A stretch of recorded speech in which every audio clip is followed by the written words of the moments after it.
Mengapa setiap penampilan pemimpin Indonesia jajarannya tidak ada di samping beliau? Demikian pertanyaan dari seorang pengamat intelijen pertahanan dari negeri jiran kepada saya via WA. Trump setiap saat ada wakil presiden di belakangnya dan beberapa pejabat di sekelilingnya di masa COVID ini. Begitu juga Xi Jinping pemimpin Cina. Jangan tanya kalau Kim Jong-unnya Korea lebih parah lagi, lebih lengkap lagi. Itu hanya signal bahwa pemimpin bekerja dengan timnya. Apakah takut tertular? Berapalah harga proteksi buat seorang pejabat negara tertinggi dan kabinetnya? Tak seberapa. Rakyat harus diperlihatkan yang kerja banyak dan kompak. Bukan hanya 4L yang bekerja. Dan hal ini sungguh penting jika mengerti cara bernegara. Hal ini untuk membuat rakyat melihat simbol. Rakyat itu yang dilihat simbol. Perlihatkan kalau kalian itu bekerja, wahai menteri kabinet, wahai Pak Wakil Presiden. Beradalah di sekeliling pemimpin kalian. Sterilkan kondisi kalian. Lalu bagaimana cara menyelesaikan masalah pandemik ini? Yang saya lihat sampai sekarang tidak ada strategi perang nasionalnya. Yang ada hanya membangun narasi nasional. Ini versi saya loh ya. Kalau saya pegang mandat, maka apa yang akan saya lakukan? Ada baiknya kita melakukan percepatan tes PCR corona ini dan mulainya dari mana? Dari desa. Gunakan kekuatan Babinsa. Dan jika daerah tersebut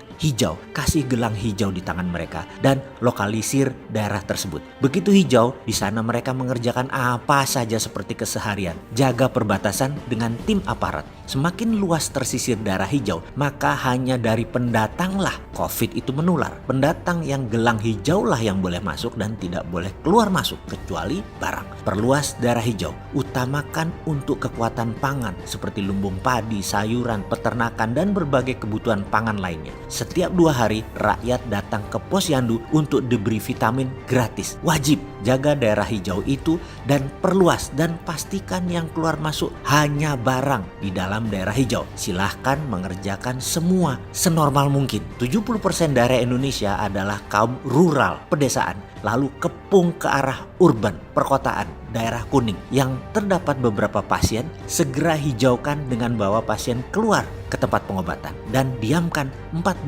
hari daerah tersebut dengan isolasi mandiri. Setelah itu daerah itu menjadi hijau, normal kembali, dan hal ini dikerjakan dengan cepat. Semua mengepung ke arah kota, arah urban. Babinsa dan aparat kesehatan pertahanan dan keamanan bisa melakukan tes 1 juta per hari kalau perlu. Semua wilayah Jawa dulu saja misalnya. Lalu petakan daerah hijau normal, daerah kuning isolasi 2 minggu, daerah merah lockdown sebulan. Semua ditanggung negara kebutuhan dasar 9 bahan pokoknya. Kalau ada kurang, WA saja. Nomor Babinsa setempat akan dikirim. Kalau ada yang sakit, hubungi Babinsa, akan dijemput dan tenaga medis datang. Sekedar pembanding strategi ini, desa mengepung kota ini dipakai oleh pemerintah Cina kemarin dengan menggunakan hal yang sama. Hanya mereka menggunakan hal yang lebih canggih. Database dari handphone masing-masing penduduk. Di Wuhan misalnya, ketika bulan Januari semua orang harus mendownload satu apps di ponsel mereka. Nama appsnya kalau dibaca Jian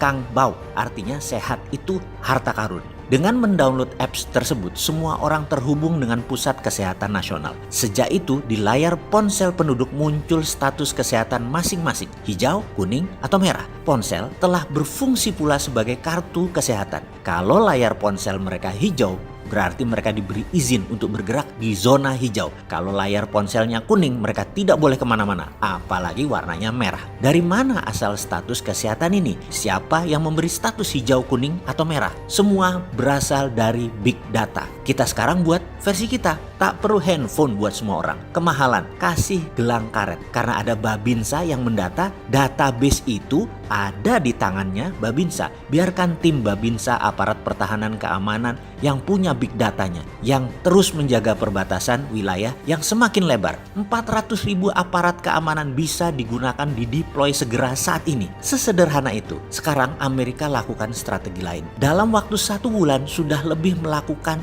tes sebanyak 20 juta lebih dan terdapatlah 700 ribuan orang Amerika yang terpapar per hari ini. Karena itu mereka cepat melakukannya, strateginya dan datanya akurat. Kembali kita dengan tim Babinsa ke desa-desa, membuat zona hijau di mana-mana kepung urban, kepung kota dengan zona hijau. Gabungkan big data Cina dari desa ke kota, gabungkan dengan tes yang cepat dan banyak seperti dilakukan di Amerika. Indonesia hingga saat ini baru 30 ribuan tesnya dilakukan, terlalu pelan dan sedikit. Biayanya daripada 5,6 triliun buat pelatihan online, mending buat perangi COVID. Hari gini duit begituan buat pelatihan online mau dapat apa mereka? Mau ngerjain apa mereka? Mending kasih tim medik militer dan kepolisian gerak dari Babinsa Polsek terkecil berbarengan buat adakan PCR tes COVID dari desa ke kota. Tidak semua orang, hanya satu orang dalam satu keluarga yang paling sering keluar rumah sehingga cepat pemetaannya. Dengan banyaknya daerah hijau di pedesaan, suplai mata rantai makanan ke kota tidak akan ada masalah. Bisnis tidak terputus, nggak perlu import bahkan. Pejabat mikirnya jangan dari kota terus, dari istana terus melihatnya. Orang di sekeliling istana mah kinclong-kinclong, mewah-mewah, makan sehat semua, punya deposito banyak. Kami rakyat UKM